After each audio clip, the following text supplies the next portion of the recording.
Hey, everybody, welcome to this edition of GCNC's Worldview. It's great to be back. For those of you who follow the podcast, I've not been here for a couple of months. I need to say thanks to GCNC co-founder Jillian Reddish for taking over my hosting duties while I recovered from some health issues. But been back on the road, talking to people, getting a chance to see what's happening. Did a trip recently to Berlin for ICBC. Got a chance to go to Cannabis Means Business in New York, and really starting to see that conversation between North America and Europe and how everything is syncing up in a lot of ways and not syncing up in others. But today, I have the pleasure of talking to Rico Folcarelli.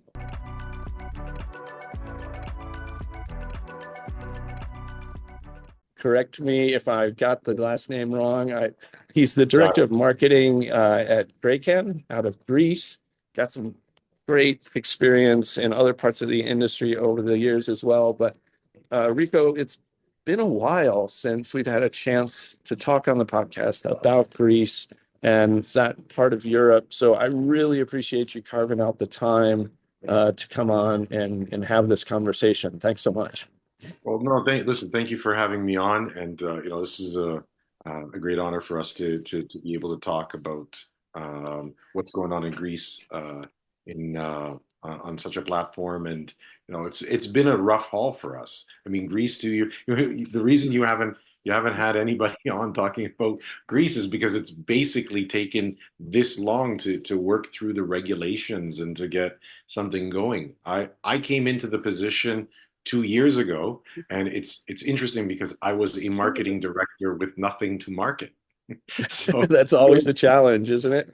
that's the thing, so you're watching the bills go up, but you're not watching anything come in, and a lot of it had to do with the fact that there are the procedures to get your EU GMP, to apply for the GACP, and these are processes that take. We originally thought 2 years ago, 6 months, we're good to Yeah. go, right? Yeah. But then, it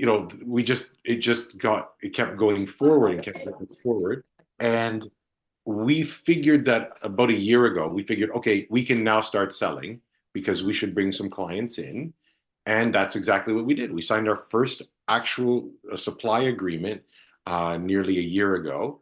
And we're still this month we will finally be able to fulfill on that agreement. So Well, congratulations on that. And it does feel like in this industry in particular, really half the battle is getting to the starting line, right? Then, and people often forget that that is indeed the case. But prior to coming on, you were talking a bit about sort of what led you to this point, working with GreCan and some of your background. But for the audience listening, let's talk a little bit about where you came from and then what brought you to getting involved in this project specifically, because there was some lead up, right? There were some other things that were yeah, happening. well, I started off in the financial industry. I'll make that really short. Basically, what we did is we found investments into small companies. Okay, and one of the opportunities that came my way from a friend of mine, he showed me the numbers, and I said, okay, this has got to be wrong. So the more due diligence I did, the more I was interested in the project, and this was a genetics seed project for hemp in 2017. Okay, and this was in Oregon, and the industry was just starting out. It was really it was dynamic. I'd go to these shows, and everybody was 20 something, and I said, guys, if you ask me, this reminds me of like Silicon Valley when it was first starting out, the energy, the everything. So I said, this is something we really need to get involved in. But on top of that, my belief is that, okay, this is anytime you're going to go into something, you got to look at risk. What are your risks involved, right? And growing cannabis is a risky proposition because it's still farming, and farming is a risky proposition. So there's a million things that can go wrong. But I thought, if we have the best genetics, even if we don't have great farmers, we're going to have great product, or they're going to have great product, right? So it starts here first. Let's get involved in that. So we started off with seeds, did really well, of course, in 2019. We looked at Europe and we said, there's no really good genetics in Europe.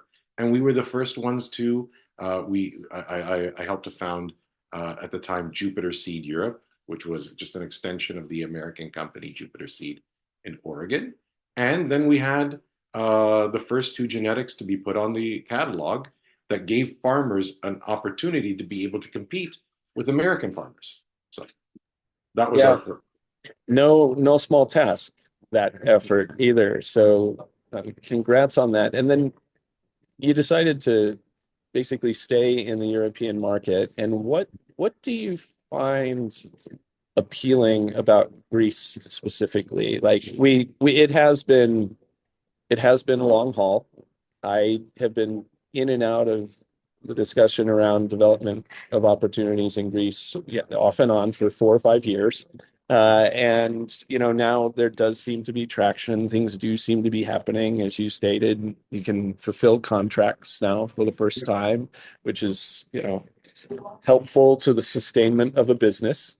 But Yeah. but why Greece when there's all these other opportunities? I have my theories, but I want to hear yours. Well, okay, first of all, there's one thing I'm not going to say that I'm not above the cheating part, which is like we can always grab power from Canada and put that into clients, and essentially that's one of the things we did to survive to this point. The reason I like Greece is Greece doesn't allow you to do that. So no cheating. Okay. So now everyone's going to be on an even keel. And I do believe that regulation we're going to get to the point where you're not going to be allowed to EU GMP wash. So grab product from somewhere comes in. Also, that meant that, okay, we had a vision of how we wanted to do it. Okay. So if you ask me what is Europe, so why is it so great? What is it? Because it's innovative. If you look at all the innovation, like all the art, fashion, cars, like, I mean, it all comes from there, right? So why not cannabis? And we wanted a project that was all European based. So European genetics. So we went and we said, okay, what's the best in Europe? Right? And it was Spain. So we went and grabbed genetics in Spain. We looked at, where's the best equipment coming out of, Holland, Germany, things like that. So everything was inter-European. We're self-financed, and we were able to access European funds. So everything about us is European based. Okay. Then put on top of it the Greek government, which says you're not allowed to import, right? You can only and you have to grow. So, sometimes I say, I think we're the only ones in Europe actually growing cannabis in Europe. Okay. Yeah. So, Well, not the only. I know some that are. However, you are right. The importing from Canada is a very consistent thing while people ramp up right now. And I do think actually, um, for those in Canada who are exporting as much as they are, their future, if they don't adapt, is going to be shorter than they think it will be. And I don't mean that in any way to be demeaning or detrimental. It's just a fact of supply, demand, and what we're seeing happening in Europe, and especially if GMP washing goes away. yeah. Right? Well, you had that thing happen in Portugal, where all of a sudden they find that a whole bunch of cannabis is coming in and it's going to places it shouldn't be going. Like, I mean, I get that a lot of the people who are listening to your podcast are probably American based, right? The Germans, the Germans and German authorities, right, are like, they are very elastic, yes, but when something bad happens, they crack down hard. Like, and the Europeans are generally like that. If something bad goes down, the way they crack down, you always think that's a bit excessive, I would say, but that is generally speaking how it happens. And I can see that after this incident, I can see already they were a little fuzzy on this. So I Yeah. think somebody could come out and say, okay, that's it, guys. You screwed around too long. Now this stops. Yeah, well, and I remember the early phases of those processes when it was the whole process itself was considered to be innovative, but really what it was just a loophole. Um, and from an audience perspective, just for everybody listening and you as well, I just like the GCNC itself, where we say we're opportunity centric and geographically agnostic, we actually have a pretty nice base of listeners throughout North America, South America, and Europe. Mhm. Um, Handful out of Australia as well. I've been happy to see that. So it's a good cross Oh, cut of the industry and frankly the opinions and movements that we're seeing today, right? Everybody's got these different silos that they're operating in. And our goal always is to help break down those silos and help people have realistic conversations about where opportunities are and how people are treating it. oh, I would like to say that, so a lot of the conversations I've had recently, especially since Berlin, right? Mm. So we is has been always around pricing. Like, can you get me this for this price? Can you get me this for that price? And you got to remember this is a race to the bottom. This is like I'm hearing this over and over again. Like I understand that the why someone would say that. Okay, I do understand that. But if you don't have to be an economics or have a couple of economics degree to understand that there are still only two big countries in Europe that have medical cannabis legal. That's Germany and the UK. Okay, that doesn't even represent a third of the population of all of Europe. We know this is going to go everywhere. So France is going to come on, Italy's going to come on, Spain is going to come on. All of these countries are going to come on. You're looking at another 400 million in the marketplace, right? So once you start doing those numbers, that means that what this oversupply that everyone's talking about is a drop in the bucket come 2 years from now, 3 years from now, and the problem's going to go the other way.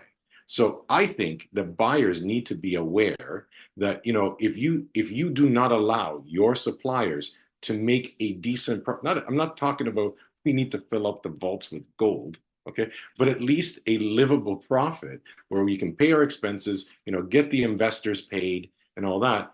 In a couple of years from now, we won't be around. And then what are you Right. going to do?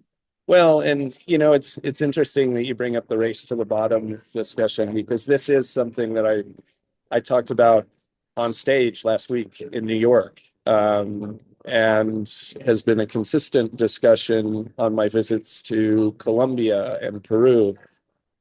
If you are trying to build a business which is dedicated to being the cheapest, and that's your only distinguishing factor, then you are never, well, there will be one winner somewhere that will successfully do that. Everybody else will lose.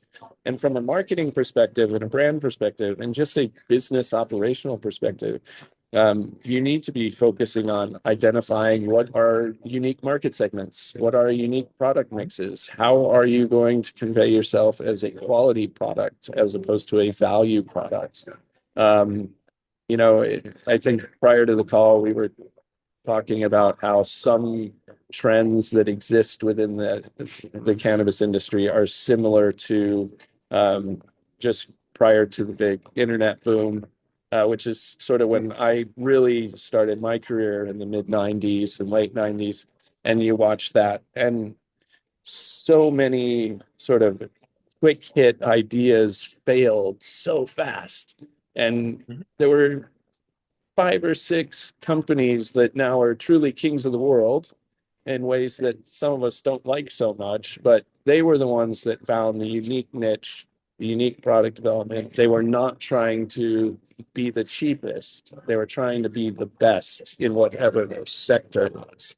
And I think for a lot of us in the cannabis industry, that's what we should be doing. If we're in the medicinal markets, let's figure out how to be the very best we can be, prove the efficacy, prove the product mix, and understand how to deliver that. Right, and that's the way we see ourselves. And so from a marketing point of view, I as the marketing director, I need to look at where we position ourselves, right, and where and how we can do it. And when we went out looking for genetics, because as I said right from the beginning, I have a big belief that the best genetics wins. Okay, but what does that mean, right? What does that mean at the end of the day? Because you also have to look at preferences. People will have different preferences.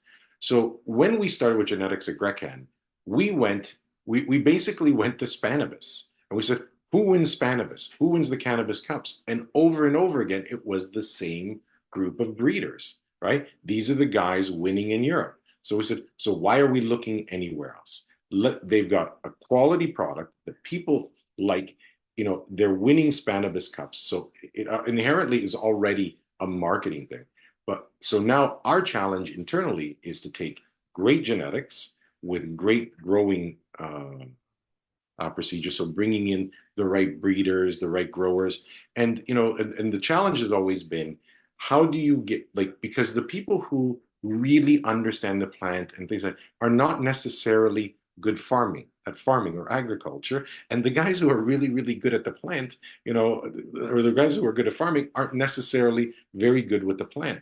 So our search for talent in that space was really challenging, because one of the things is that we have great growers in Europe, but we don't have a great grower and agriculturalist. So finding that mix was really difficult, and it doesn't have to. Yes, everybody who works with us has a whole bunch of letters after their names, but that doesn't mean much if you don't know how to make the plant do what it needs to do in order to give you the best product.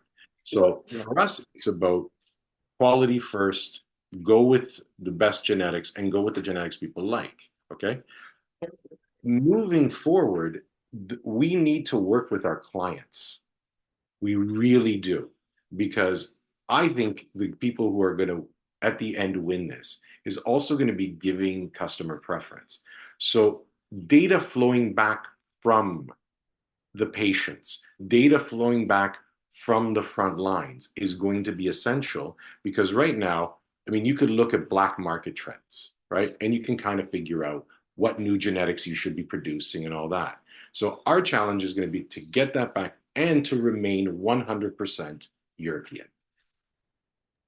Yeah, that's great. I couldn't have set up this reference better. I agree with you completely on the need for data. Bo Whitney and I, Bo's from Whitney Economics, and he does a lot of market analysis and future casting. Are going to be doing a mini series through GCNC Worldview over the next couple of months called Cannabis by the Numbers, really looking at what is that data flow, where are those data sources, and what can we learn from it. So for those of you listening, we just did that series on talent and skill sets in cannabis industry with Emerald Lane Recruiting. So the next series is all around the numbers and market trends, and that'll be with Bo Whitney of Whitney Economics. So we're trying to bring in some added value to the industry and to the discussion in these targeted areas for folks.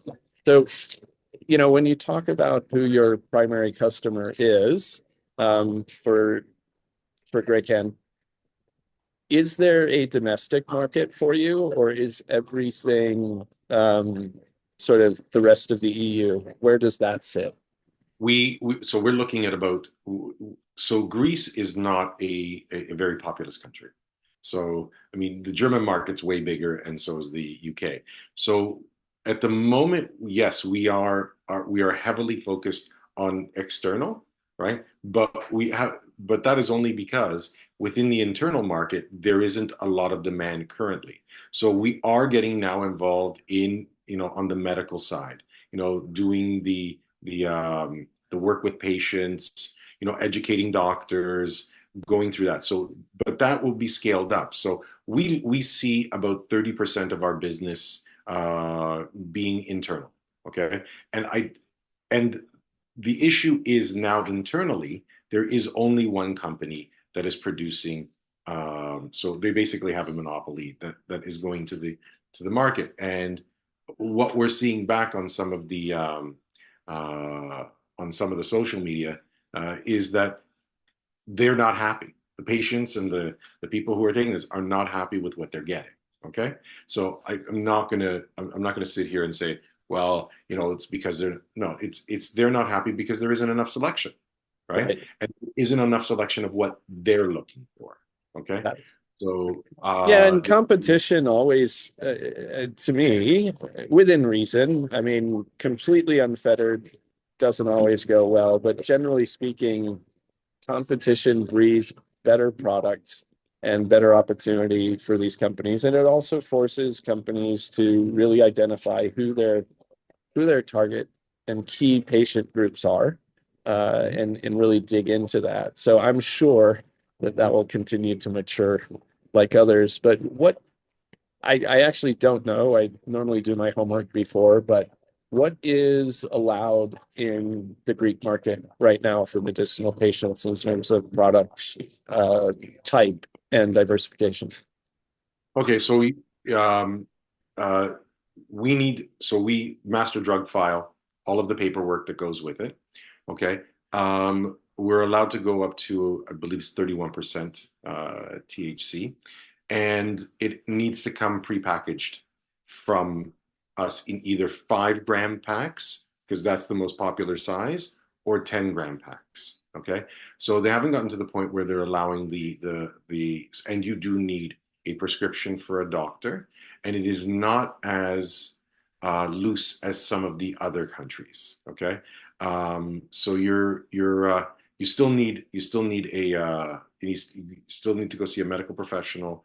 You still need and get this. But the problem with us is, again, the medical professionals have not been educated yet. So it's a more limited market. I do feel like a group of us need to get together and build out an entire physician education program across all of these different countries. I mean, um, literally every single country in the Yeah. world that has a medicinal or a recreational program has this problem. And frequently, for those that are exclusively medicinal, the major choke point to growth is lack of physician education, because Yeah. the product's been around for 5,000 years plus. Like, it's not that people don't know it exists, but people don't know, and physicians in particular who are meant to prescribe really don't understand the efficacy data, don't understand the scientific research, and often aren't even told it exists. So perhaps that'll be one of my next projects to bring I have, groups together. yeah, you know what I'm saying? That would really help us out in the industry. I mean, if the press would put more of that information out there, I think, so number one, it helps us, but it also changes the view. So we have a few doctors in the family, okay? And every time I've approached them with what I do, okay, outside of my mother, which still sees this as drugs, okay? Yes, mine But too, for so that matter. yeah, yeah. Yeah. When I get to the doctors, their biggest issue is that, at least the doctors in my family, they say, "Listen, I don't want to prescribe flour." Said I would. They literally said to me, because we were talking about vapes and that. Said I would rather prescribe a vape pen where I know if the number of times they press this is dosed, or in some type of capsule, right? So Yeah. that's what we would prefer, because then I know every day at 10 a.m. or 10 p.m. they're taking this. This is how much they're getting. It's clean. So that's what they understand. So when I prescribe flour, I don't know if he's going to smoke it all in one sitting. Right.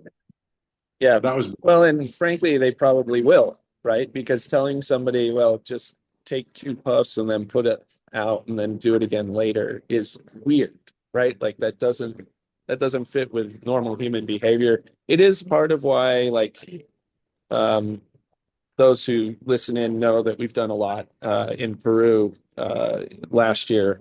And part of what I like about their model and using the compounding pharmacies, while not scalable, and they need to fix that, the ability to get into the pharmacies a variety of product types that do fit patient desires goes a long way to making sure that people stay in legal channels, avoid the illicit market, and do things in ways that are frankly better for everybody. So yeah, I get that. It's the tie to flower is simply a legacy issue Yeah. with the industry overall, right? And that's what happens when you shut down an industry for 150 years and then you try to bring it back. What people are used to doing, they're going to continue to do until you give them a better alternative. So, and that goes for doctors and physicians as well. And you know, so I mean, I'm not going to sit here and say that this is a completely medical market. I think most of the if you look at the way it's done, this is a recreational market hidden as a medical market. I mean, but As most are, frankly. yeah, I mean, it's like a game we play. You know what I mean? Yes. Yeah. It's like, Yeah. it would be so much easier if we just put that. I'm not, look, I do understand it's better with the regulation, making It sure the is. product is clean. I mean, this is something somebody's going to put into their body. So you need to have the guarantee that it's going to be good. Okay. Yes. But we also have to get, now, this is another thing that I have an issue with in the industry. And that is we need to get to sustainable supplies, reliable supply chains, and good logistics. So what we Yes. try to do, so the reason Greece, again, going is that we have a place in Europe, not outside of Europe, where we have to grow it and we have to send it out. Okay. So that means, we're growing it here. If you have a problem, you can fly down to Thessaloniki, right? And like, tear us a new one, right? Right. So you're not that far away. You don't have to go across the Atlantic, right? Right.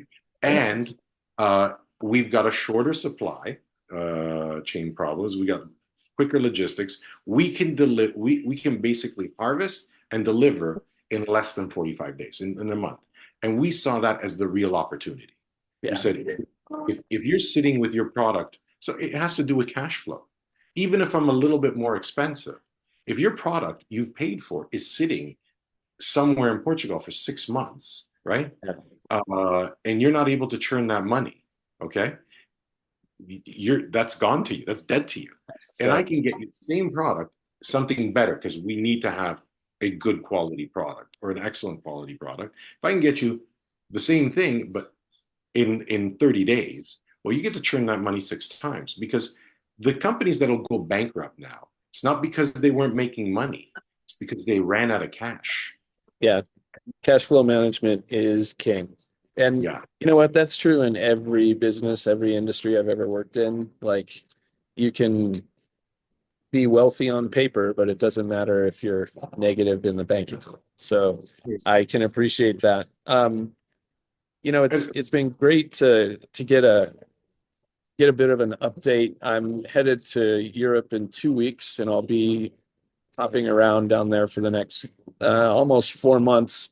I may have to come down and I check was out the going to Greek say, market. I Yeah, was going to say, you want to know something? Thessaloniki, in the time that you're going to be there, is an excellent. So we'll do a whole pitch for the tourism there. that that's right. Beaches, the food is amazing, the wine is off the charts. So it's a great place. Unfortunately, our facility is a little off the beaten path. We're in Kilkis, right? So we're about 60 kilometers from the Macedonian border or North Yep. Macedonian border. The Greeks get a little touchy when you call it Macedonia. So Well, we don't want to get in the middle of that, but I yeah, do we don't want to get into the appreciate. middle of that. It's an argument No, between them. So, yes, yeah, by all means, the facility's fantastic. I'll send you a picture of the outside. Like do that. we are into design. Okay, like from a marketing point of view, everything we did, like even the outside of the building, Yeah, looks like it, right? nice. So, we didn't want to make it look medical. We wanted to make it look very modern, very. Yeah, I think you'll like it. Perfect. I think Yeah, I think I just added something to my agenda for this summer and early fall. That'll be great. And, Rico, I want to thank you again for carving out the time. It's great to have you on Worldview. Keep us posted on how things move. I always like to do updates, and, maybe we'll bring you back on again in another 6 or 7 months and see how it's going. So thanks so absolutely. much. It would be my pleasure, and this has been a great experience for me. Thank you. I Great, of appreciate course. it, and we look forward to seeing you down in Greece. That'll be great. And thanks everybody for listening. Again, don't forget to subscribe if you haven't. And if you are headed to Cannabis Europa in London or Science in the City in Bordeaux in France, please look me up and say hi while we're there. It's going to be a great summer and early fall season for everybody. And until next time, take care and listen to the GCNC Worldview.